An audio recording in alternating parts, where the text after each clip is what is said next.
네, 오늘 초대석입니다. 오늘은 제가 반가운 분 한 분을 모셨습니다. 여러분들이 지금 많이 응원하고 성원해 주시고 계신 분이지만 그럼에도 불구하고 저는 더 많은 관심이 필요하다라는 생각에서 이분을 모셨습니다. 법카 공익 제보자라고 알려져 있었는데 지난 10월에 자신의 얼굴과 실명을 공개를 하셨죠. 그리고 책도 내셨습니다. 공익 제보자. 조병헌 씨입니다. 안녕하십니까? 안녕하십니까? 네네. 제가 짧게 설명을 했지만, 본인이 본인 소개를 좀 부탁을 드리겠습니다. 네, 안녕하십니까? 저는 이재명의 부정부패에 대해서 공익신고한 조명현이라고 합니다. 네, 반갑습니다. 뭐, 많은 분들이 이미 알고 계시겠죠. 또, 방송도 이미 출연도 하셨죠? 네. 지상파는 안 나가셨고, 종편을 나가셨나요? 혹시? 네, 맞습니다. 예, TV조선하고, 네. 뭐 채널A 하고 나가셨죠.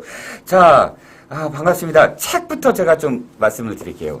이 책 맞나요? 네, 맞습니다. 네, 한 번도 경험해보지 못한 법카. 사실 저는 이 책을, 나온다! 이렇게 그 이야기만 듣고 있다가, 시중에 교보문고 갔더니 있더라고요. 네. 실제로. 네. 이제 이 시중에 풀린 지 얼마나 됐죠? 저희가 이거 7일 날 출간을 했고요. 네. 그 다음에 지금 시중에 나온 지는 며칠 되지 않았어요. 2, 3일 정도 된 걸로 알고 있습니다. 네. 그럼 온라인 판매만 먼저 됐고요. 역시 네. 제가 뜨겁더라고요. 따끈따끈. 네, 감사합니다. 만지니까 따끈따끈합니다.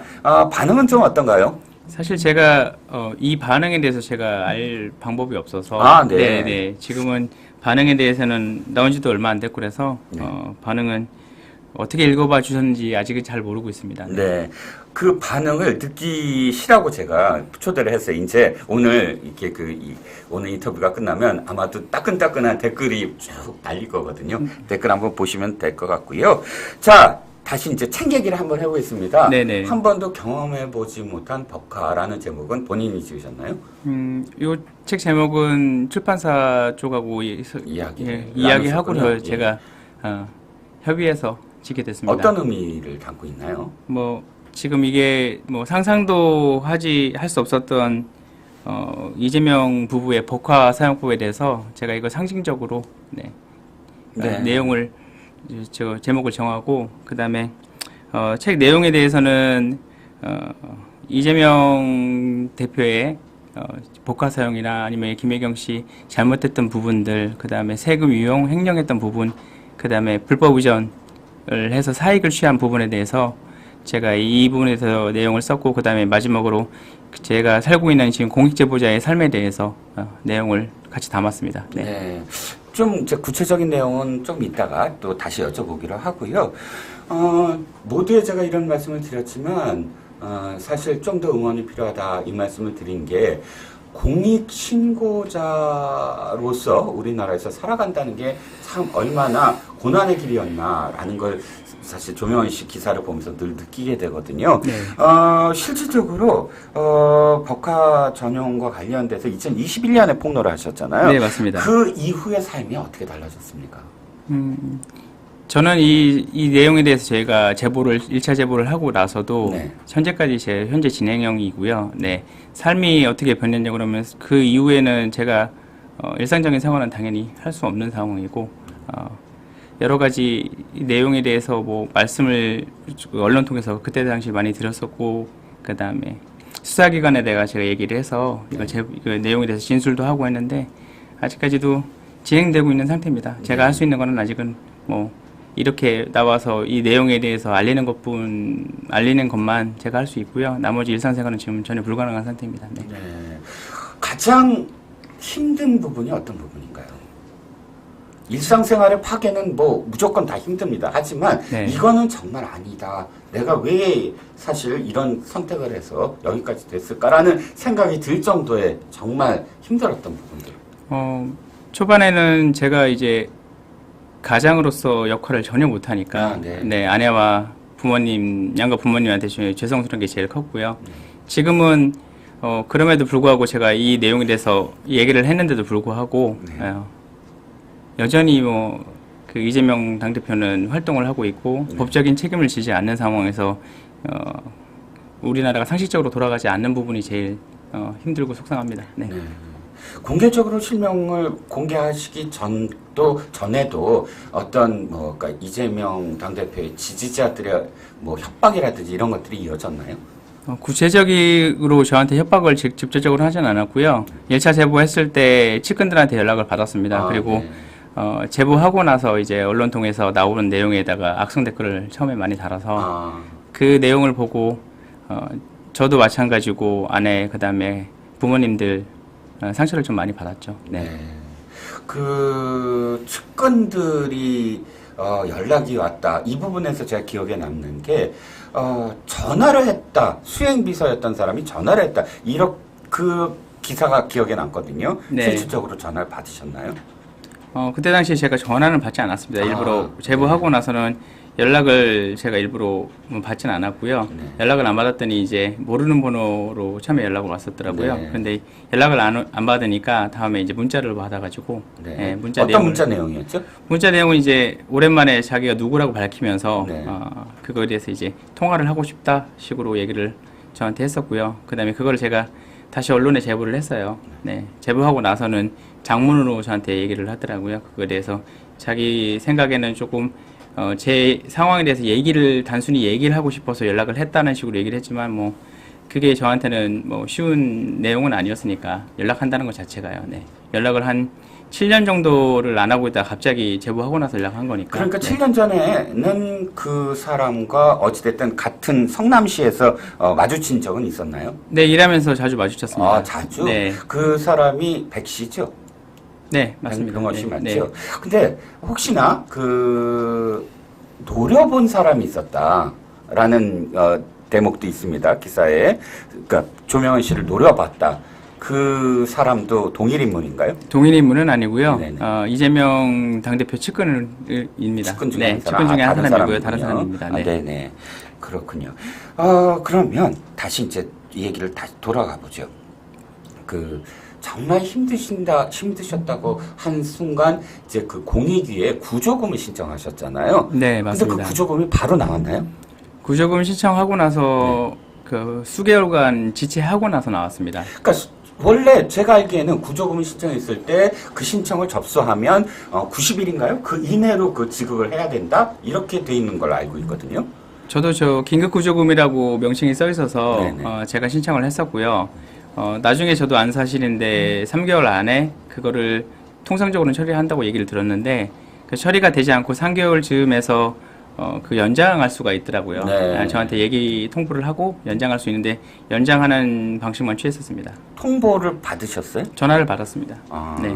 그러니까 구조금이라는 걸 조금 모르시는 분들을 위해서 이 공익 신고자가 사실상 당해야 되는 여러 가지 정말 그런 어떤 뭐 경제적인 어려움 또는 심리적인 어려움 이런 것들과 관련돼서 국가가 공식적으로 배상하거나 혹은 해당 기관이 배상하기 전에 먼저 이 권익위에서 해줄 수 있는 그런 그 도움의 손길이잖아요.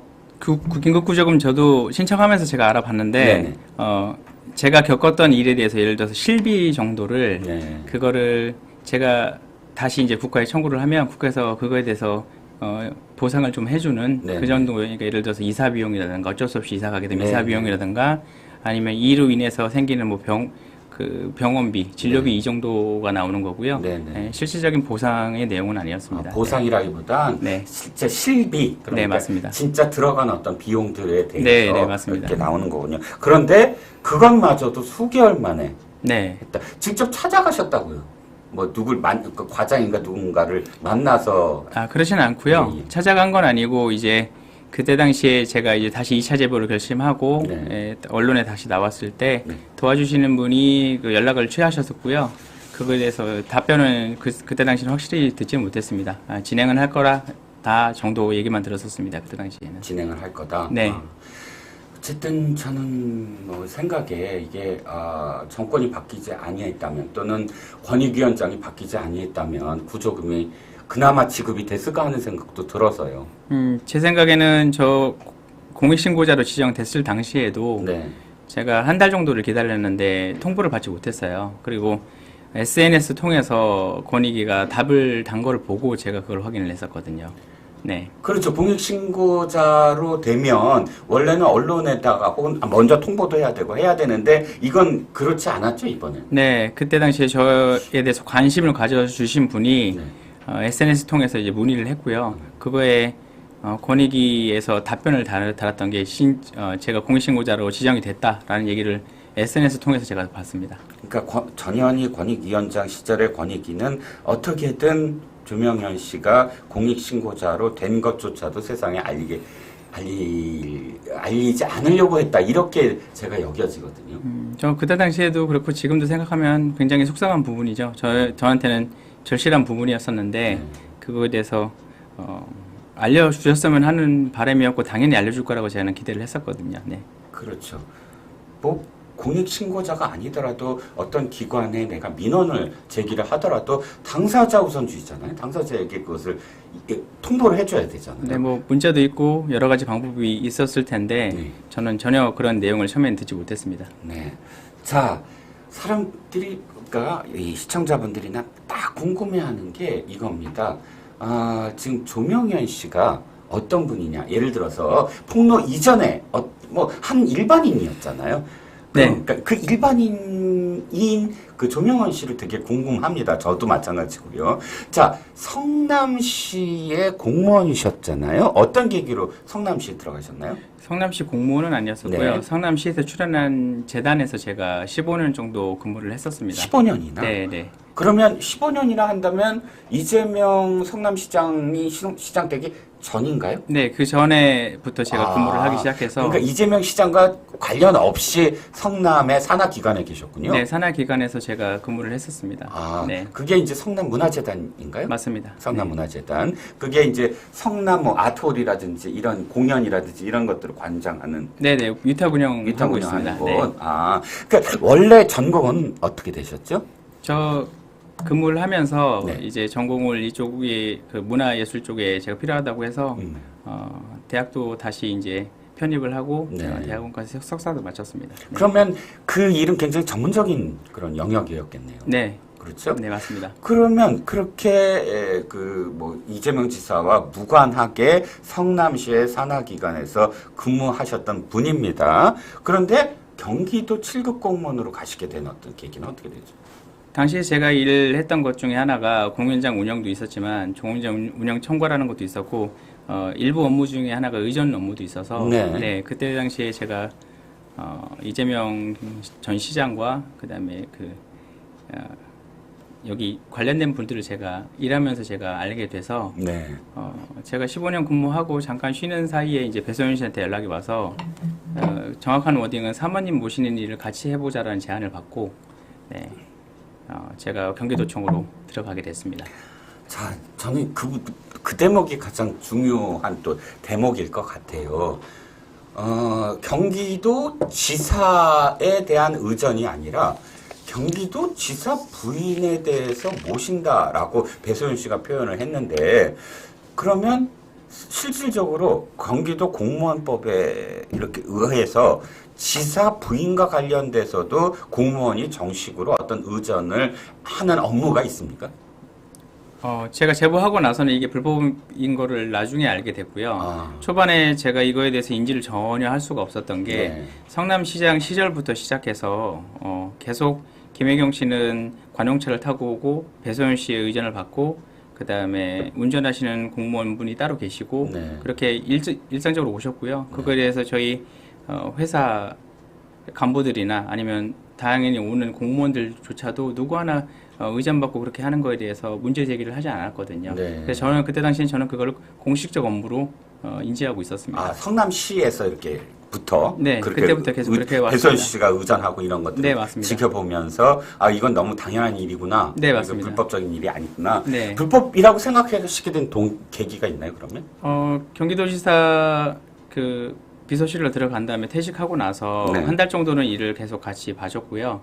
그리고 12월 초쯤이었습니다. 그때 언론을 통해서 이게 불법이라는 얘기를 제가 보고 나서 저뿐만 아니라 이제 아내부터 이거는 잘못된 일이니까 얘기를 해야 된다고 생각을 했고요. 그리고 그러면 사람이 우리나라를 대표하는 사람이 된다고 지금 하고 있는 상황이었거든요. 그래서 이건 잘못된 일은 꼭 알려야 되겠다고 생각해서 제보하게 됐습니다. 아, 그렇군요.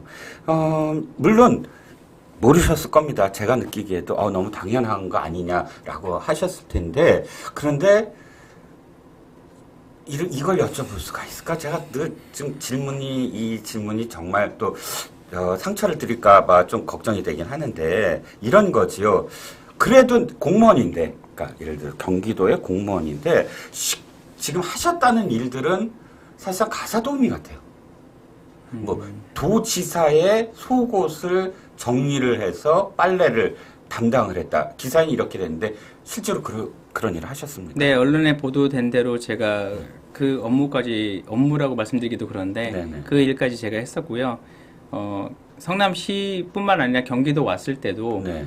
그 수많은 공무원들이 누구 하나 이거에 대해서 문제 제기를 하거나 잘못됐다고 얘기한 사람이 한 명도 없어요. 네, 당연히 저는 이제 마지막에 들어간 비서로서 그 허드렛 일부터 뭐 다 담당을 해야 되는구나라고 처음에 생각을 했었습니다. 지금 조 선생님 말씀 내가 들으니까 어떤 부분이 지금 귀에 들어오냐면 이거예요. 어느 하나도 얘기를 하지 않았다라고 말씀하셨잖아요. 그러면 배소연 씨를 제외하고 또 다른 사람들, 공무원들이 지금 조명훈 씨가 그런 일들을 해왔다는 걸 인지하고 있었다는 얘기 아닌가요? 네, 업무라고 하기도 좀 말씀드리기 좀 뭐 하긴 하지만 네. 그 일에 대해서 분명히 저가 혼자 할 수 없는 일들이 있어요. 같이 하면서 금액적인 부분이 발생한다거나 뭐 잘 아시겠지만 법인카드 영수증 처리나 네네. 아니면 샌드위치 같은 경우도 금액이 분명히 들어가는 부분이잖아요. 네네. 그거에 대해서 문제 제기하는 사람이 단 한 명도 없었습니다. 누구 하나 그거에 대해서 어떻게 진행되는지에서 확인도 안 했고 이미 계속 진행되고 있던 일이었습니다. 그렇다면 그 사람들도 저는 책임이 분명히 있다고 생각이 드는데 뭐 성함은 말씀을 안 하시더라도 지금 그걸 인지하는 체계가 어떻게 돼 있나요? 비서실에 뭐 이 상황 총무 비서실인가요? 저 소속은 비서실이었고요. 비서실. 의전하고 관련되는 또 총무과 의전팀이 있었으니까, 의전팀이 있고. 네, 의전팀하고도 제가 같이 일을 하는 경우가 많았습니다.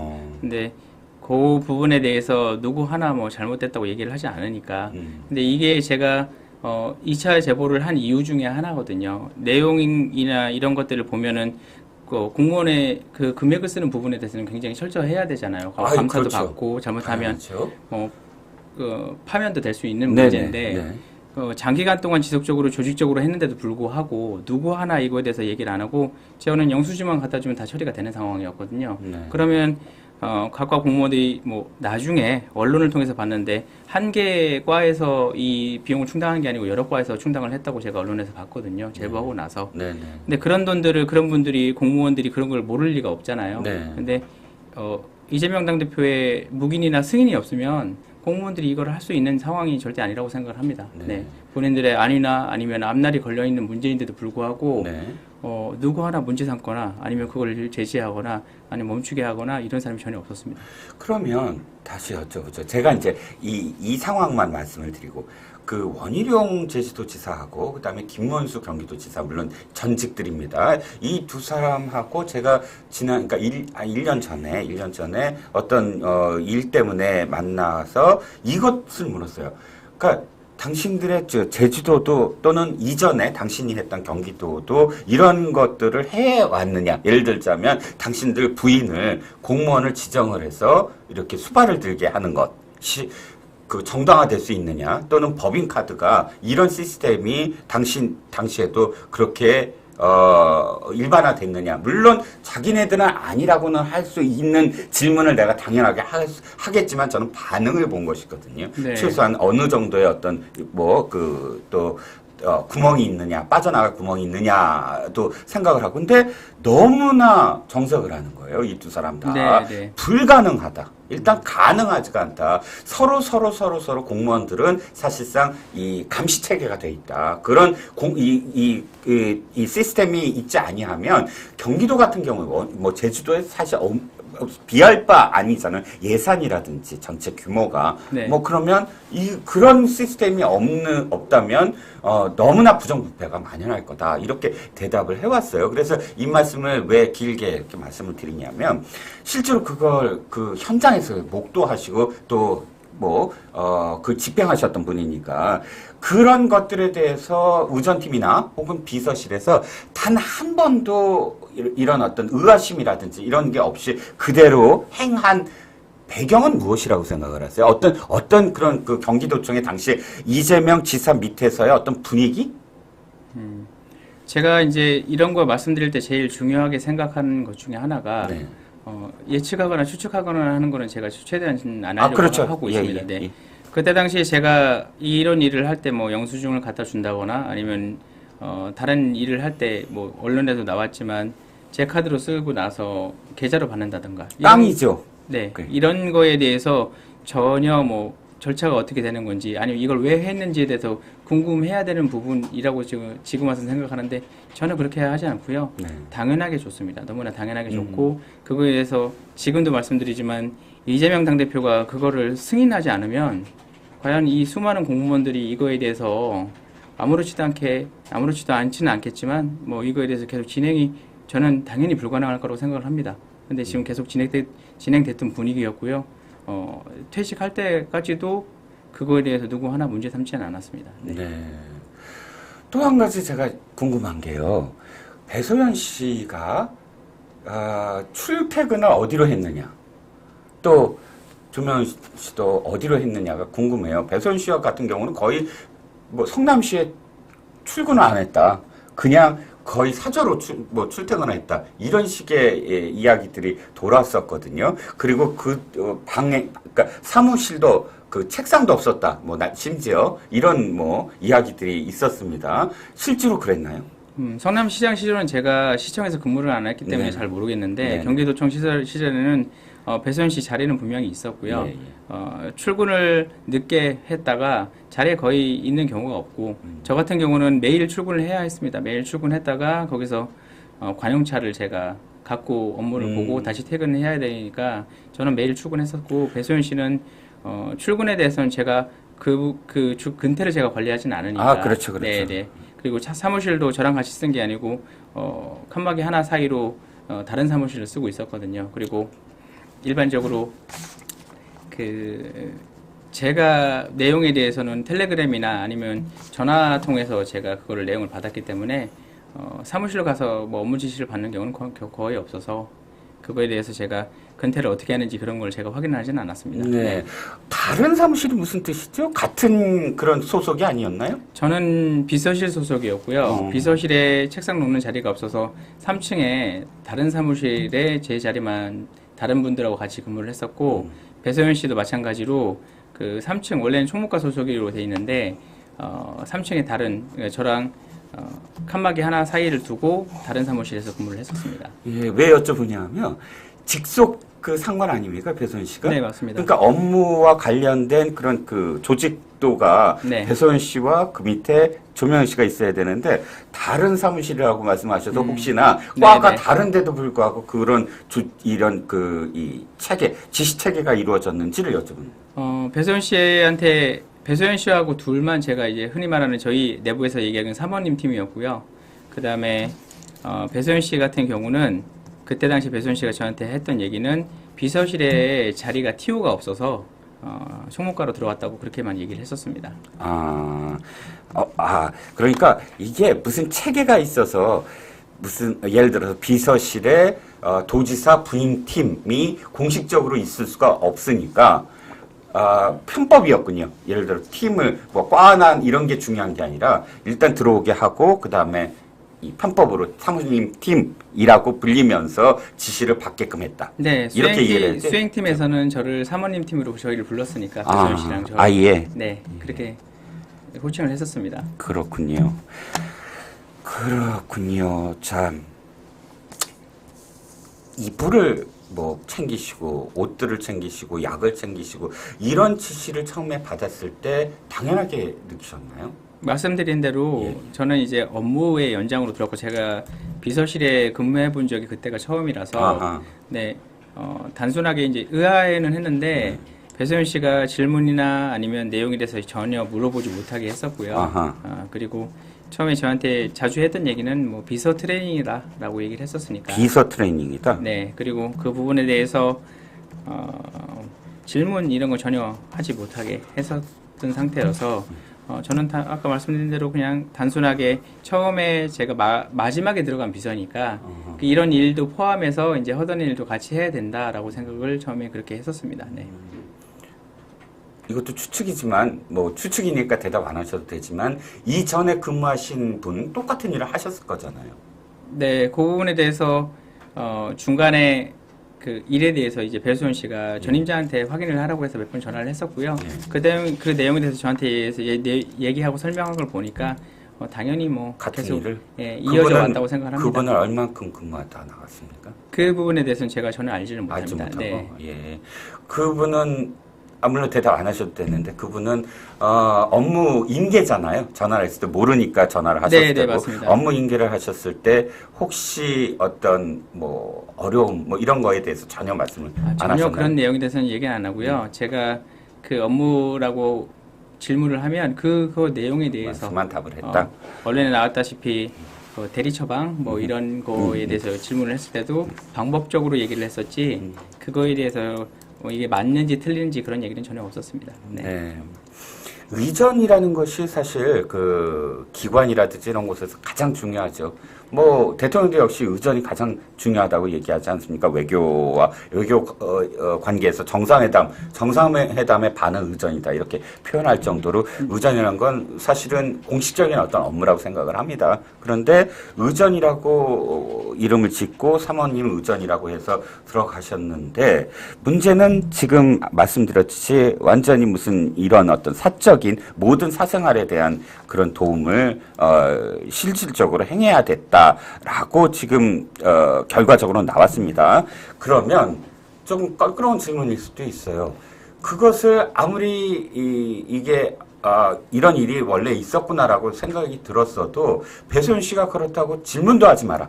네, 맞습니다. 질문도 하지 마라. 그냥 해야 된다. 네. 라고 강압적이었던 걸로 전 느껴지거든요. 네, 대단히. 사실이 그렇습니다. 그리고 또 거의 전 그 대화 녹취록을 보면 갑질이라고 네, 우리가 네. 보통 얘기하는 직장 상사의 갑질이었고 뭐 말을 놓는 적도 한두 번이 아니었고. 네. 근데 거의 초기부터 그런 행태이지 않았을까요? 네, 제가 입사하고 나서 두 번째 날부터 그렇게 했었으니까요. 그러니까요. 네, 그 전에 일할 때는 제가 성남시장 시절에는 제가 산하디전에 있다 보니까 업무에 그냥 관련된 사람이라서 네. 한 번도 그렇게 저한테 한 적이 없었는데 경기도청 들어가고 나서 바로 두 번째 날부터 이렇게 거의 제가 생각하기엔 돌변했으니까요. 네.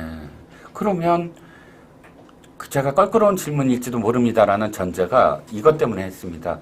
그것을 어떻게 견디실 수가 있었을까? 그러니까 조명은 씨가 이런 생각 때문에요. 저는 나이가 좀 있는 사람이지만 조명은 씨는 정말 제가 사실 지는 다른 자리에서 뵀잖아요. 네. 잠깐이로 뵙고 또 전화 통화 이렇게 섭외 때문에 하고 아니 이런 사실 청년이 정말 이렇게 그 일에 대한 그 열정이라든지 혹은 이 고급 자원이 이런 일을 맡겼을 때 또는 그 갑질의 상사가 갑질을 할 때 그것을 견딘 이유가 있었을 거다라는 그런 사람들의 어떤 일반적인 생각이 있거든요. 첫 번째는 일단 그 일에 대해서 저는 일이라고 생각을 했고요. 말씀드린 대로 성남시장 시절부터 제가 봐왔었으니까 일이라고 제가 인지를 했고요. 두 번째는 저도 이제 대한민국의 평범한 가장이잖아요. 네. 근무를 그 직장을 당연히 다녀야 된다는 생각을 했고 책임감도 있어야 된다고 생각을 합니다. 가정에 대한 책임감이 됐던 뭐 직장에 책임감이 됐던 책임감이 있어야 되는 부분이고요. 그거를 견뎠다고 말씀드리기가 좀 그런 게 이 부분에서 문제 제기를 제가 안 한 건 아니에요. 그러니까 당시에 이게 뭐 흔히 보면 지금 녹음이나 녹취를 하게 된 계기이기도 했는데요. 다른 분들은 이 내용에 대해서 제가 뭐 조직적으로 아니면 미리 사전에 했다라고 말씀을 하는데 그건 아니고요. 네. 제가 들어간 지 얼마 안 됐을 때 아내랑 네. 이제 퇴근하고 나서 아내랑 같이 있을 때 네. 배소연 씨한테 이제 전화가 와가지고 큰 소리 치고 하는 걸 당연히 아내가 듣게 되잖아요. 아. 그래서 아내는 이제 그거에 대해서 그만하라고 얘기했어요. 그만두라고 얘기했었어요. 아무리 직장이라고 해도 이건 넘어갈 문제가 아니다라고 얘기를 했었고요. 저는 이제 당시 직장이니까 당연히 그거 어느 정도는 제가 감수해야 된다고 저는 생각을 했거든요. 뭐 직장을 순전히 금방 그만두고 이럴 수는 없는 거잖아요. 그렇죠. 네. 그런 내용에서 이제 아내를 한 3일 동안 제가 거의 밤새서 설득을 했죠. 설득을 했더니 아내는 이제 제안이 그거였습니다. 일은 하는데 이렇게 갈 수는 없으니까 이거에 대해서 어디 뭐 신고하거나 이럴 용도가 아니고 이런 거를 갖고 있다가 배소연 씨한테 직접 얘기를 해라. 해서 이거를 못하게끔 얘기를 해라. 라고 얘기를 해서 실제적으로 3번 정도 얘기를 했었습니다. 하고 그걸 그만두게 제가 이 말을 했었고요. 근데 이제 돌아오는 대답은 본인한테 못 맞추면 이제 그만둬야 된다는 식으로 이제 오히려 그런 얘기가 저한테 다시 돌아왔죠. 네. 정리하면 조 선생님은 이것을 일단 뭐 폭로다 이런 게 아니라 직장에 대한 어떤 문제, 그러니까 일단 좀 지금 배소연 씨가 갑질을 하는 것에 대해서 내가 최소한 나를 지키겠다라는 생각으로 녹취를 시작을 했고 그것을 아내가 조언을 해서 녹취를 시작했고 그 계기로 3번을 어쨌든 항의를 했고 그 3번 다 싫으면 그만둬라라는 대답이 돌아왔다라는 것이죠. 일단 오해의 여지가 저도 있었나 봅니다. 그러니까 일단 사람들이 이렇게 생각을 하는 거예요. 그 혹시 정치적인 어떤 야망이 있거나 정치적인 동기가 있는 사람 아니냐. 계속 그 좌파 진영, 일부 진영에서는 이 사람이 원래부터 어떤 자신의 사적인 그런 그 욕망, 뭐 정치적인 어떤 욕망을 위해서 이재명 지사에 스스로 가서 그렇게 열심히 일한 것일 뿐인데 거기에 대해서 실질적으로 자기 어떤 욕구가 채워지지 아니하니까 상대 진영에 이걸 폭로했다. 이런 식의 정말 말도 안 되는 제가 느끼기에는 말도 안 되는 그런 그 마타도를 좀 하고 있거든요. 그래서 이 동기라든지 녹취 동기라든지 이런 것들을 제가 여쭤볼 수밖에 없어요. 그럼 이왕 말 꺼낸 김에 정치에 대해서 진짜 무슨 관심이 있으셨어요? 제가 기자회견에 대해서 말씀드렸다시피 저는 좌우 뭐 전혀 뭐 어느 편에도 속하지 않았었고요. 저는 직장으로 들어간 거고요. 그 다음에 이거에 대해서 돈이 문제다. 돈 때문에 나왔다. 아니면 사전에 계획을 하고 누구한테 사주를 받았다. 이렇게 말씀들을 하시는데 대부분이 이거는 사실을 갖고 대응을 못 하시니까 메신저를 자꾸 공격하시더라고요. 근데 그 부분 때문에라도 제가 책을 쓴 이유도 한 가지가 있어요. 정확한 내용을 언론에서 단편적인 모습 말고 자세하게 국민들한테 좀 설명을 해 드려야겠다는 생각도 했었어요. 그거랑 공익제보자들의 삶에 대해서도 얘기를 하고 이재명 부부의 부정부패가 어느 정도인지를 정확하게 제가 설명을 하고 싶었고요. 근데 이런 내용들을 만약에 제가 정치적인 그런 뭐 목적이 있어서 이걸 시작을 했다고 하면 당시에 제가 대선 전에 이재명 대표를 찾아갔겠죠. 그게 오히려 더 확실한 방법이 아니었을까요? 만약 정치적인 그런 욕망이 있었다고 한다면 돈이나 뭐 다른 이유가 있었다고 하면 본의 아니게 제가 이런 내용들을 알고 있으니 그럼 제가 욕망이 있으면 그런 이재명 그쪽하고 얘기를 하는 게 훨씬 더 합리적이지 않을까요? 왜 그러냐면 제가 이걸 하고 나서 제 개인적인 삶이나 이런 게 다 무너져 내려가면서 아내한테 이런 큰 고통을 같이 겪게 하는 걸 제가 굳이 했을까요? 그렇군요. 그러면 이재명 지사나 혹은 김혜경 씨를 직접적으로 대면하고 그들이 이제 그 조명현 씨에게 어떠한 이야기를 건네거나 지시는 아니더라도 간접적으로 이 일과 관련돼서 메시지를 전달한 적은 한 번도 없나요? 이재명 당대표 마주친 적도 있었고 김혜경 씨를 따로 마주친 적도 있었습니다. 그러니까 사저에서? 관저에서? 이재명 대표는 공관에서 제가 한번 마주쳤고요. 그 다음에 김혜경 씨 같은 경우도 공관에서 순회동 자택으로 제가 관용차를 몰고 집에 데려다 준 적도 있었습니다.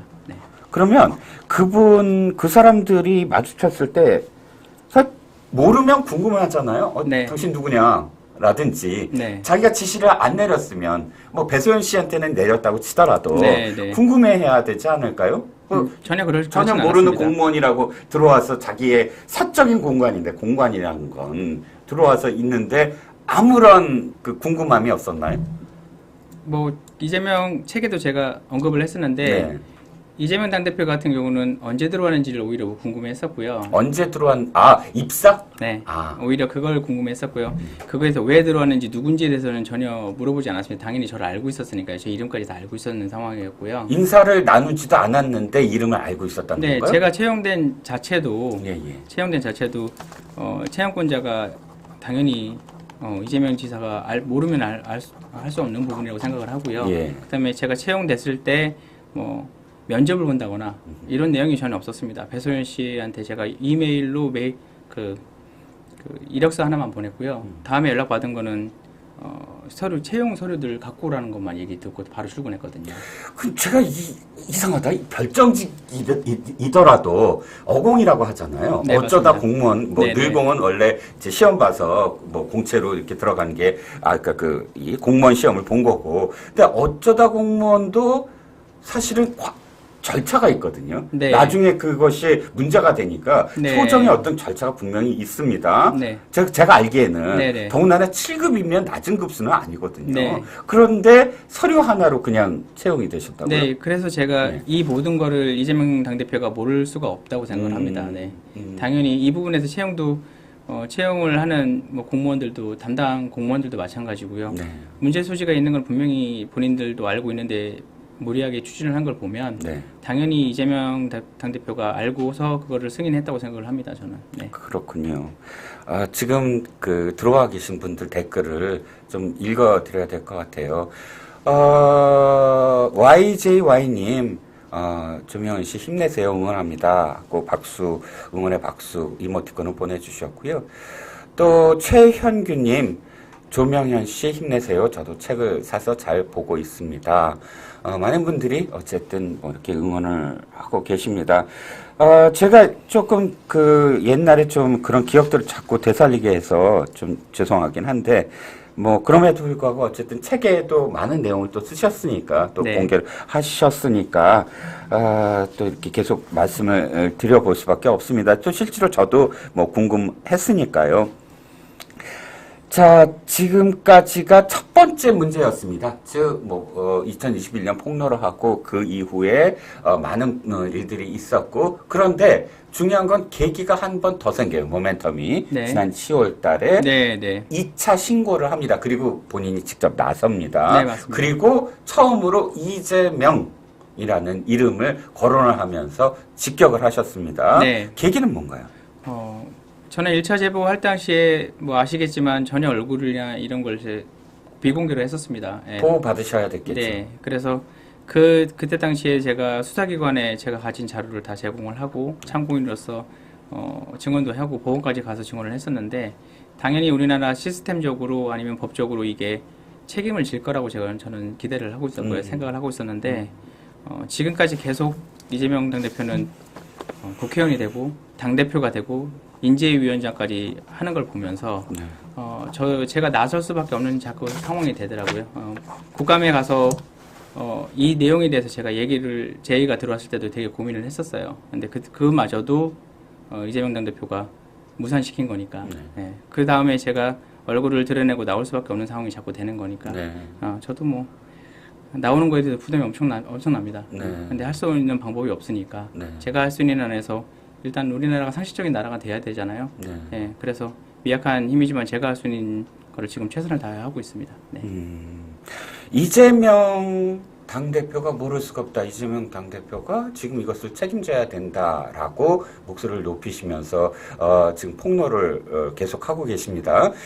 그러니까 사람들은 되게 궁금해하는 부분이 이재명 당대표가 실질적으로 이것을 책임지지 아니한다면 지금까지와 똑같은 어떤 상황이 계속된다면 고통은 본인이 계속 또 감당을 하셔야 되잖아요. 네, 저와 아내 뭐 가족들은 계속 이거를 지금 현재 진행이니까요. 지금 네. 제보를 시작했던 그 순간부터 지금까지 저한테는 계속 진행되고 있는 일이니까요. 네. 네. 이거를 우리나라가 상식적인 나라가 돼서 당연히 법적 책임을 져야 된다고 생각을 하는데 그게 안 된다고 하면 저는 과연 대한민국에서 제가 살 수 있을까라는 생각을 합니다. 네. 후회하시진 않으세요? 오히려 아내 같은 경우는 후회한 적이 단 한 번도 없었고요. 아. 네. 저는 중간에 가장이다 보니까 네. 고민을 많이 했습니다. 이런 고통을 제가 아내와 부모님들한테 계속 드리는데 이거를 제가 계속 이어가는 게 맞는지에 대해서 계속 고민을 계속 했었습니다. 네. 네. 하지만 그러나 후회하진 않는다는 말씀이시죠? 네, 후회보다는 상식적인 나라가 아직도 우리나라는 살만한 나라라고 저는 믿고 있고요. 네. 그게 법적으로 당연히 책임을 져서 상식적인 나라가 꼭 되리라고 생각을 하고 제가 할 수 있는 한에서 최대한 힘이 없지만 노력할 생각입니다. 네. 지금 민주당이 하는 행태가 뭐냐면 실질적으로 지금 제보하신 것을 수사하고 있는 검사를 탄핵을 했어요. 네. 수원지검의 지금 이정섭 차장검사입니다. 이 차장검사가 제가 알기에는 지금 법카와 관련된 수사를 확대해서 하고 있거든요. 네. 이미 지금 배소연 씨는 기소가 되고 재판을 1심을 받았잖아요. 네, 네. 그러니까 그 다음 작업이 사실 그 다음 수순이 공범인 김혜경 씨 수사 부분이고요. 네. 두 번째는 지금 신고를 하신 부분, 이재명 당대표, 당시 이재명 지사가 직접적으로 책임이 있다라는 부분까지 수사의 단계를 넘어가야 되는데 지금 탄핵을 시켜버렸어요. 네. 거기에 대한 소회를 좀 말씀해 주시죠. 사실 그 부분에 대해서 저도 뭐 생각이나 이런 걸 말씀드리기 되게 조심스러워요. 아, 네. 네. 제 사견이나 이런 게 들어갔을 때는 제가 이 제보했던 내용들 자체가 혹시라도 그런 부분으로 포커싱이 맞춰질 것 같아서 고민은 되는데 순수성의 네, 훼손이다. 네, 네. 뭐 신뢰도의 어떤 탄핵을 하려는 그런 그 움직임이 의도를 있다. 갖고 있다고 생각들을 자꾸 공격들을 하시니까. 예, 근데 충분히 이해합니다. 거기에 대해서 정치적 어떤 입장을 여쭤보는 네, 게 네. 아니에요. 제가 예. 더 그것보다도 더 속상했던 일은 구속영장도 아니고 압수수색영장이 기각됐을 때가 제일 속상했습니다. 네. 그렇죠. 이번에 압수수색 네, 영장이 맞습니다. 기각이 됐잖아요. 그러니까 김혜경 씨와 관련된 그런 그 수사였죠, 아마도. 네, 제가 알기로는 총무과랑 비서실에 대해서 이제 그 내역을 보기 위해서 네. 압수수색을 신청을 했던 걸로 알고 있는데 그게 이제 기각이 되면서 저 분명히 제가 증인도 있고 증거도 있는데도 불구하고 이게 구속도 아닌 수사를 하겠다는 내용인데 그거를 못하게 했잖아요. 네네. 그게 이제 저도 납득도 안 가고 이해도 안 가죠. 네. 네. 이게 상식적으로는 죄에 대해서 수사를 하는 게 당연한 거잖아요. 네. 당연한 부분까지 이어졌으면 좋겠습니다. 이 부분이 제가 저랑 저의 아내가 제일 요즘 속상한 부분 중에 제일 큽니다. 네. 네. 제가 알기에는 여러 가지 어떤 혐의가 이재명 당대표한테 지금 지어지고 있는데, 뭐 별의별 게 다 있죠. 뭐 제3자 뇌물죄, 뭐 대장동과 관련돼서 또 백현동도 비슷한 어떤 사건이고, 그런데 그런 어떤 성격의 사건과 지금 이 법카 문제는 전 성격이 좀 다르다고 생각을 하거든요. 네. 이를테면 그 이전에 대장동, 백현동, 성남FC 이런 사건들은 기초단체장이 물론 그 사건들도 굉장히 중대한 범죄이긴 합니다. 기초단체장이 어떤 토건족들과 손을 잡고 이익을 취하려고 하는 그런 그 상황 속에서 발발했다. 뇌물 그래서 특경법이나 특가법과 관련된 어떤 그 범죄 행위인데 저는 이 법카 문제가 사실은 가장 중대한 범죄다라고 저는 개인적으로 생각을 해요. 왜냐하면 단돈 10,000원이라도 네.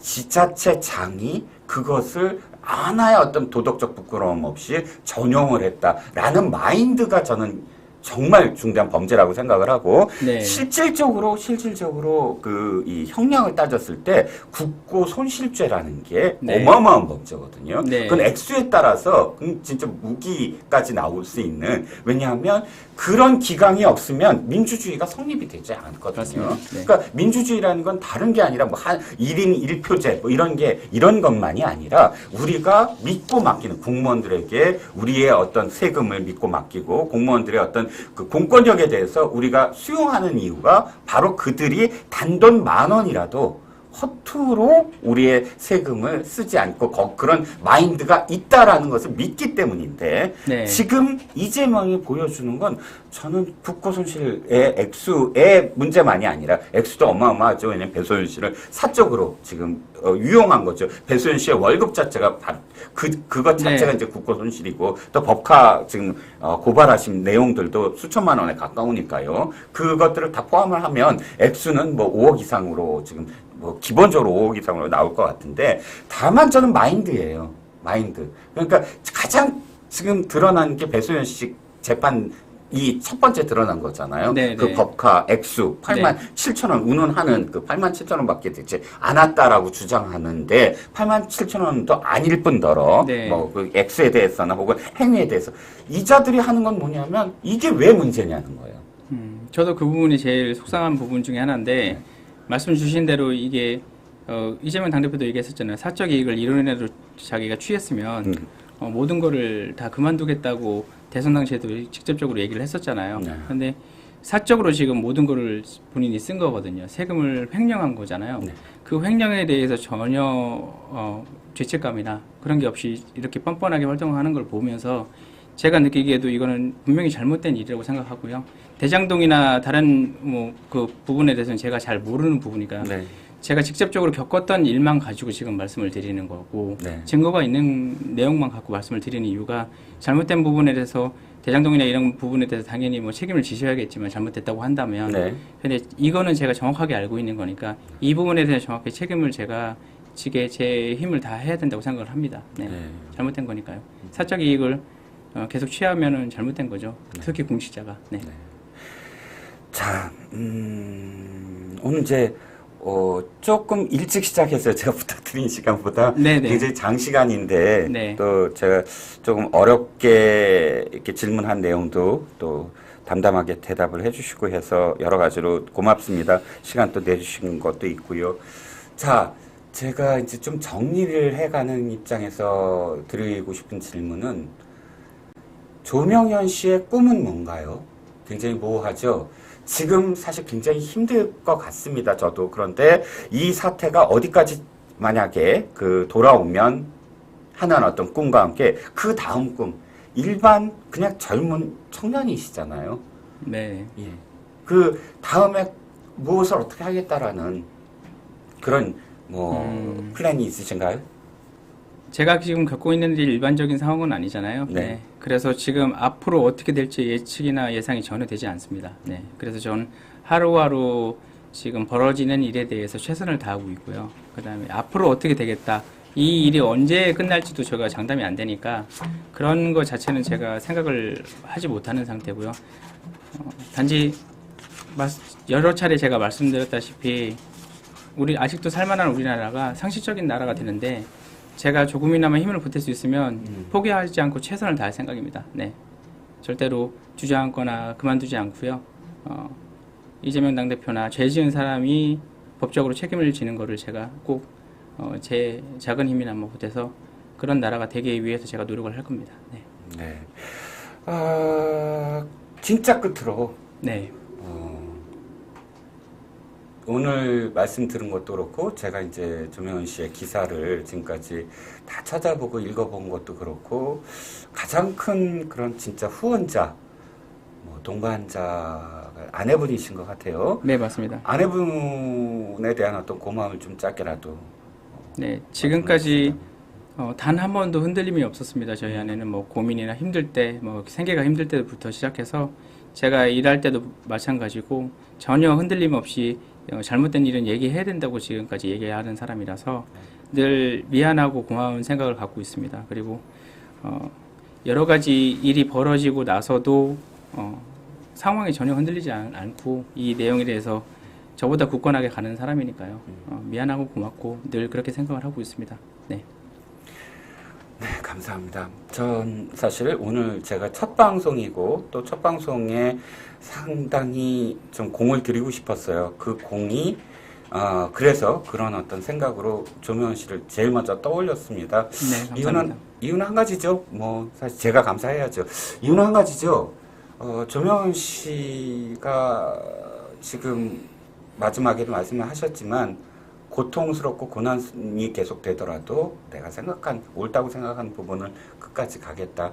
끝이 어딜지 모르지만 그러나 이런 조명현 씨의 생각이 꺾이게 된다면 저는 우리나라의 미래가 없다고 생각을 합니다. 왜냐하면 지금 어딘가에서도 조명현 씨 같은 고민을 할 수 있는 사람들이 전 있다고 생각을 하거든요. 근데 그분들에게 용기가 되려면 조명현 씨의 꿈이 이루어져야 그분들이 또 다른 어떤 우리나라가 부정부패의 나라가 되거나 혹은 우리나라가 정말 사기꾼이 판을 치는 그런 나라가 되지 않으려면 그야말로 조명현 씨를 우리가 그 꿈을 이루어지게 사실은 박수라도 보내드려야 된다라는 생각이었습니다.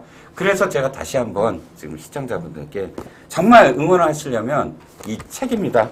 한 번도 경험해보지 못한 법과 저도 사실 굉장히 미스테리가 있어요. 뭐, 말씀을 듣고 하더라도 굉장히 상식적이지 않은 그런 사람들이었고, 지금 이 순간에도 이런 일들을 저지르고, 자신들이 옳다라고 밀어붙이고 있습니다.